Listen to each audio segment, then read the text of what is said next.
My mom said, I know you spent $720,000 to save our house, but we are signing the house to your sister as a wedding gift. Then my sister added, and don't come to my wedding. I smiled and said, Dad, should I tell them or will you? His fork dropped, and that was just the beginning. A week later, her dream day shifted. My phone buzzed with 60 missed calls. My name is Jerry. I'm 36, the oldest kid, and the orthopedic surgeon everyone in my family calls when a knee pops or a shoulder clicks. I fix rotator cuffs and hip fractures for a living. I'm good at it. I'm the steady one, the insurance policy, the person who shows up when something breaks. Sunday dinner was roast chicken, 2 sweet wine, and a script my mom had already written. My dad poked at his plate like the peas had secrets.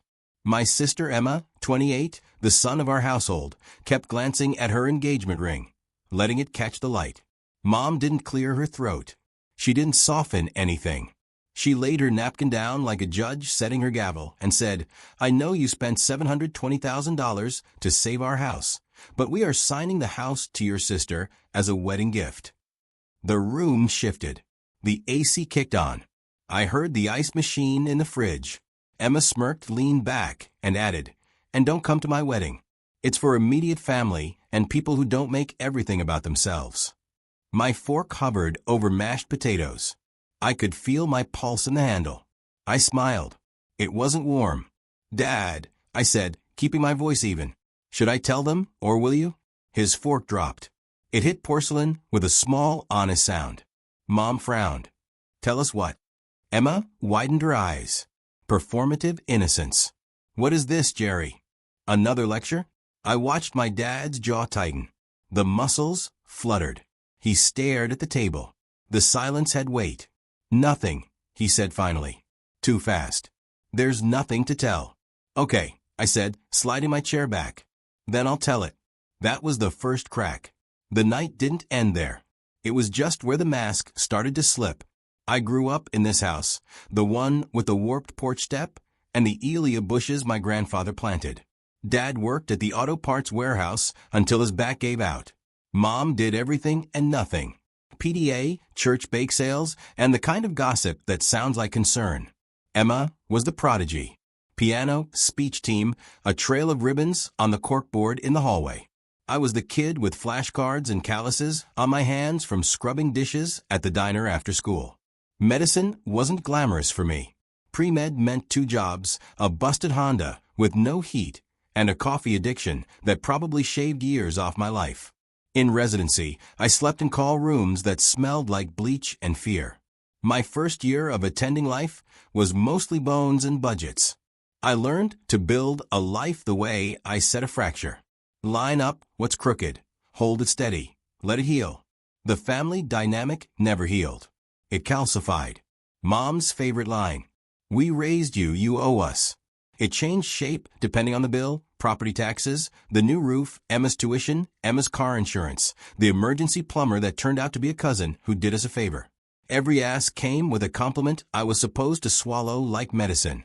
You're so successful now, Jerry. It's nothing to you. Dad didn't ask. He just looked tired. When the warehouse let him go, he stopped meeting my eyes.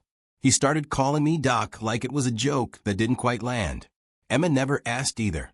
She demanded Venmo me for the LSAT class. It's basically investing in the family. You want a lawyer in the family, right? When she didn't get into law school, the story changed. Okay, MBA better. Anyway, when she dropped out, the story changed again. Wedding planning is a full-time job. Years ago, when the recession hit and the adjustable rate mortgage my parents should never have taken spiked, the house started sinking. Mom called me in a voice thick with tears. They'll take our home. Jerry, your father will die if he has to move. I was on trauma call. I just scrubbed out from a femur nail.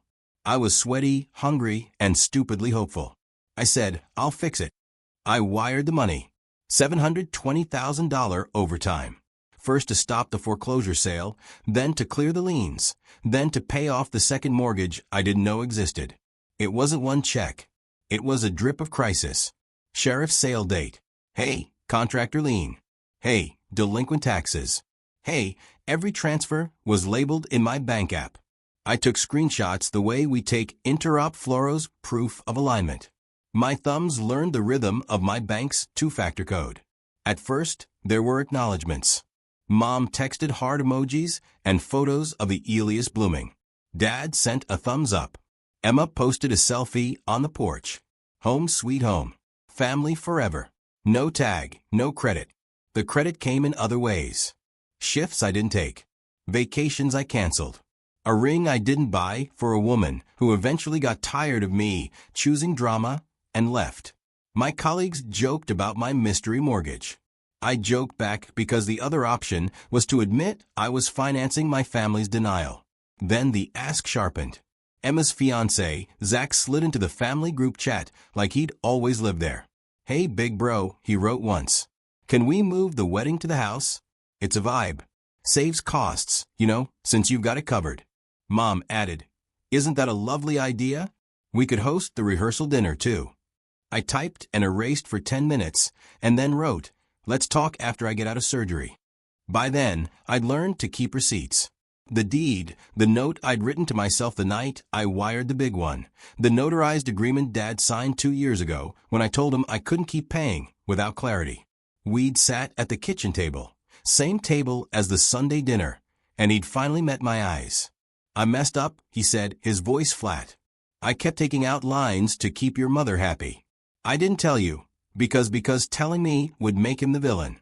Because asking would make me say no. I told him I'd pay the arrears and the mortgage if the house transferred to an LLC I controlled. And I'd let them live there rent-free as long as they paid utilities and didn't encumber the property again. It wasn't an eviction. It was oxygen." He signed. We filed. The county clerk stamped it. I have a photo of the green stamp on my phone. I didn't tell Mom. He didn't either. He said, "She'll never forgive me if she finds out I lost the house." "You didn't lose the house," I said. "I saved it for all of us." He nodded. And we kept the secret like a bad splint. Something that holds but not well. The emotional unpaid labor. Peace is harder to itemize, but I can. The midnight calls, Emma needs a deposit for the venue. The 6 a.m. calls, the water heater died. The way Mom would call me selfish if I paused. All that money, and no wife. What are you even doing with it? Do you want us homeless? Every no I tried to practice came out as a yes because no one else could carry it and I couldn't watch them drown. The small breaking moment came 2 months before the Sunday dinner. I found out because a notary called me by accident.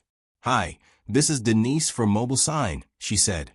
"Just confirming the deed gift tonight. Transferring 114 Remington to Emma and Zach." I was in clinic, 3 patients behind. I stared at the X-ray on my screen like it could answer for me. "I think you have the wrong number," I said, but I already knew. She didn't. I called Dad. He didn't pick up. I texted him a photo of the stamped deed to the LLC with a simple line. "We need to talk." He wrote back one word. Tonight, we sat in the garage, the place he hides to smoke cigars when Mom's mad. He couldn't look at me. "She wants it," he said. "She said you'd understand, that you'd be happy for your sister." "It's not yours to give," I said. He rubbed his forehead. "You'll make this ugly if you tell her. You already made it ugly by keeping her in the dark."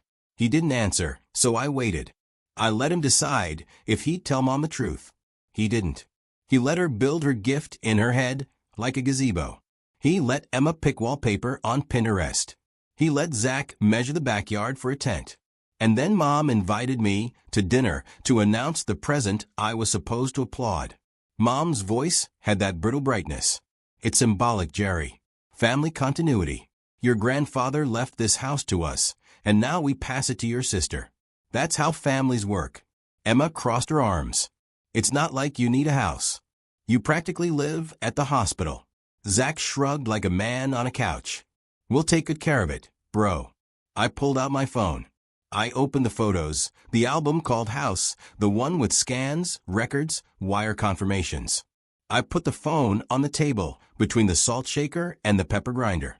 The first photo, the county record, Remington Place deed, recorded grantee, our home LLC. The second, the notarized occupancy agreement. The third, the bank transfers. April 4th, $185,000. June 19th, $152,000. September 1st, $210,000. A stack of smaller ones like stitches. Mom blinked at the screen, then up at me. What is this? The reality, I said. I paid. I recorded the deed. Dad signed an occupancy agreement. The house is in an LLC. I owned the LLC. You live here, Rintry. You don't get to give it away. Emma laughed too loud. That's fake. You made a fake thing. She tapped the glass with her nail like she could smudge the county seal. Dad said nothing. His silence arrived like a third person. Dad, I said softly. Please. He inhaled. The kind of breath you take before anesthesia. It's true. He said, eyes still on the table. Jerry saved the house. It's his. It took a second to land. Mom's mouth opened, closed, opened. You went behind my back. I saved our home, I said, keeping my hands flat on the table because I could feel them shaking. I let you stay because you're my parents. But you don't get to pretend it's yours to gift to Emma like a favor with my name erased. Emma's voice shot sharp. So, you're stealing our inheritance? Wow. It wasn't an inheritance, I said. It was a foreclosure. It was 2 liens. It was 6 years of me choosing you over vacations, over relationships, over sleep. Zach muttered. Man, this is so dramatic. Like he was at a movie he didn't like. Mom tried the old tool. Look at you, she said, tears conjured, throwing it in our faces. After everything we did, after I raised you, after you asked me for another $3,200 last week for utilities that were really a deposit for Emma's venue, my voice didn't rise. No more. The house is safe. You can live here under the agreement you signed. You cannot transfer it. And if you try, I'll get an injunction. I've already retained counsel. Emma stood up, chair scraping. You're not invited to my wedding. I looked at her, then at Dad. You were going to sign it anyway, weren't you? He closed his eyes. I didn't know how to tell her. Mom slammed her hand on the table. Get out. Gladly, I said. I'll be by tomorrow with the lease addendum we talked about, Dad. Utilities in your name.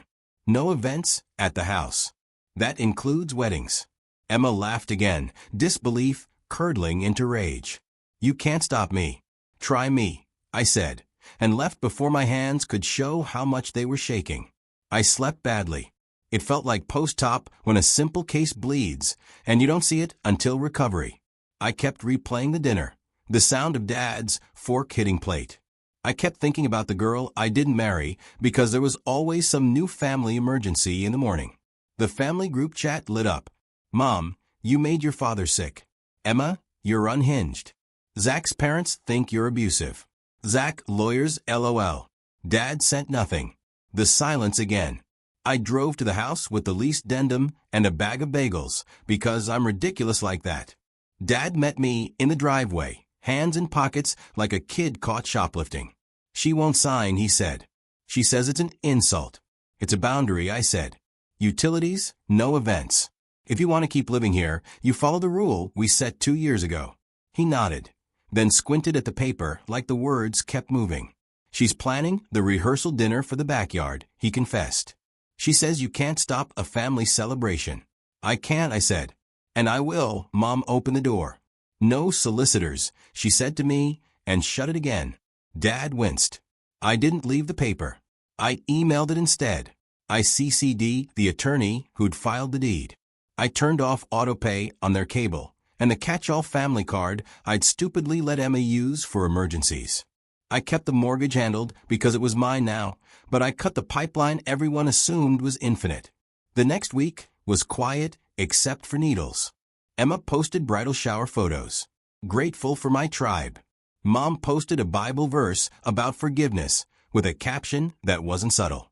Some sons repay love with cruelty. Then came the rehearsal week scramble. A stranger called me from a 917 number. Hi, is this the owner of 114 Remington? The voice asked. I'm from Evergreen Tents. We're just confirming lawn stakes. We'll be there Friday at 9 o'clock. Cancel, I said. No events. The tenants are not authorized to schedule rentals. If you need documentation, email me. I gave the address. 10 minutes later, I sent the signed occupancy agreement. I CC'd Dad. I did not apologize. Emma called immediately. I let it go to voicemail. She texted, "You petty little man. You're ruining my wedding.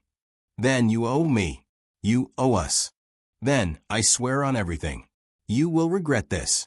I went for a run and silenced my phone. At mile 3, a resident paged me about a tibial plateau. At mile 4, the sky looked like rain. The rehearsal day came. No tints arrived. Emma posted a story of the backyard with a caption, "Haters can't stop love." They strung cafe lights instead. Fine. The lease said, "No events over 20 people." They had 32. I counted in the video. I did not send a notice. I am not a monster. I am a man who finally understands the difference between holding a boundary and scoring a point. Wedding day, Saturday. The plan, from what Emma had bragged about, was church at noon, photos at our childhood home. My stomach turned at the phrasing, then a downtown venue. At 11:30 a.m., I scrubbed out of a quick wrist. My phone buzzed, then buzzed again, then went static with vibration. I set it face down and checked the OP note. When I flipped it, the screen read like a slot machine. Mom, Dad. Unknown. Emma. 12 missed calls became 21, then 49, then 60, stacked like dominoes. I didn't answer. I'm not proud. I just didn't. A text preview slid across the top. Mom. Jerry, please answer. Police are here. Another dad. It's about the house. Please. My chest went cold. I stepped into the hall and called Dad. He picked up on the first ring, breathing like he'd run. She called the cops, he said, without hello on you. What? She told the photographer the house was hers. The photographer set up in the living room. The neighbors complained about the cars on the lawn again. The patrol came. They asked who owned the property. Emma said we did. Mom said we did. I finally said your LLC did. The officer asked for proof. Emma told him you were lying to ruin her day. He called dispatch. They pulled the county record, and well, now there's an officer here saying the homeowner says no photos, no event unless the owner permits. The officer wants to talk to you. There are moments in surgery where you have 30 seconds to decide, and the decision determines everything. Plate or nail cast or cut. This felt like that. I'm not coming. I said, tell the officer he has my email. I'll send him the occupancy agreement and a written note allowing you and Mom to live there and have up to 20 guests as agreed. No commercial shoots, no wedding parties. That was always the rule. He can enforce it if the crowd exceeds that. Jerry, Dad whispered. Shame and relief tangled. I'm sorry. I wrote the email. 2 PDFs attached. I CC'd Dad. I hit send. Then I turned my phone back over and went to see my post-tops because bones do not wait for drama. At 3:12 p.m., Emma texted me a photo of her in her gown on the curb in front of the house. Mascara running, middle finger up. You ruined this. I looked at her face, the girl who used to fall asleep on my shoulder during thunderstorms, and I felt something painful and clean. I typed, I didn't ruin anything. I told the truth and enforced a boundary. You chose a lie and an audience. No reply. That night, Dad called again. They started late, he said, voice softer. They moved photos to the church. It was tense. Your mother didn't talk to me for 2 hours. Zach's parents said, we're ungrateful. Emma says she never wants to see you again. A pause. The officer asked if I wanted a copy of the county record. I said, yes, I think I needed to see it in my hands. I'm sorry it was today, I said. I'm sorry it had to be at all, he said. I slept like I hadn't in years. A week later, the Elas were still blooming. The cafe lights were still up, swinging a little in the wind. I pulled into the driveway, not to fight, not to gloat, but to drop off a manila folder labeled simply, What Living Here Means. Mom didn't answer the door. Dad did. He looked older, but lighter, as if putting down the suitcase of a lie can make you taller. He led me to the kitchen.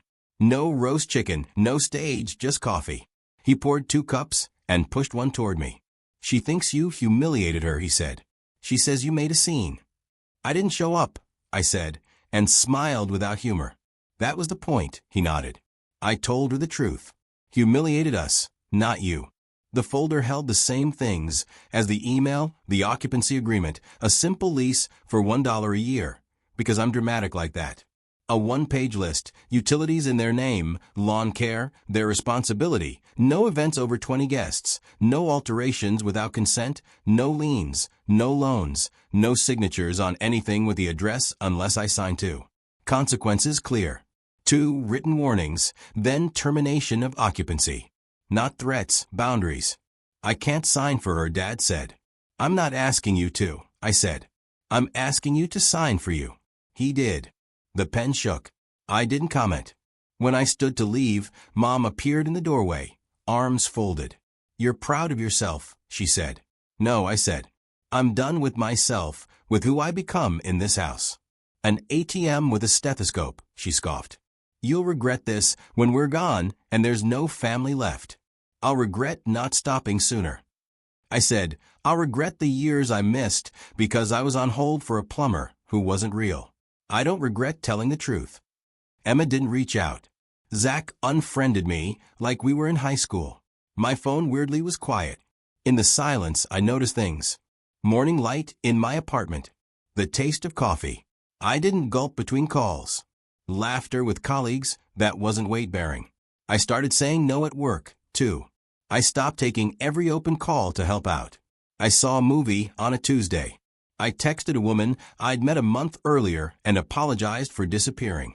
We went for ramen. I took 2 weekends away to hike. My shoulders unclenched like someone finally cut the suture hidden under my skin. 2 months later, an envelope arrived in my mailbox, handwritten, no return address. Inside was a photo. My dad on the porch holding a rake, grinning a little. The alias behind him on the back in his blocky print. Paid the water bill on time. Fixed the step. It didn't kill me. A week after that, I got a text from a number I didn't have saved. It was Emma. House looks nice, she wrote. We're moving to an apartment closer to Zach's job. Cheaper, smaller, fine. Then after a pause, so long, I thought that was it. I was angry because I thought I was owed. I don't know how to be anything else here. I'm not apologizing. Another pause yet. I didn't dance.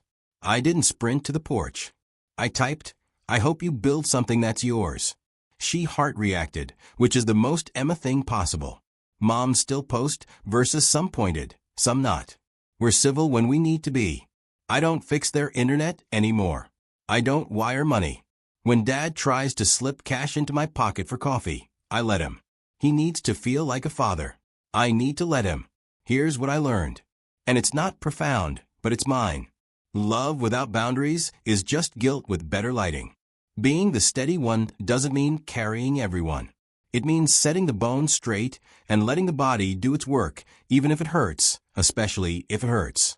My mom said, we're signing the house to your sister. My sister said, don't come to my wedding. I said, Dad, should I tell them, or will you? His fork dropped and the truth landed. The calls came, 60 of them. I didn't answer. I answer to myself now. And the house is finally just a house. Not a hostage, not a trophy. A place with a lease on the fridge, a fixed porch step, a solace that bloom whether we deserve them or not. I won't be their bank. I won't be their villain. I won't be their hero either. I'll be Jerry, and that's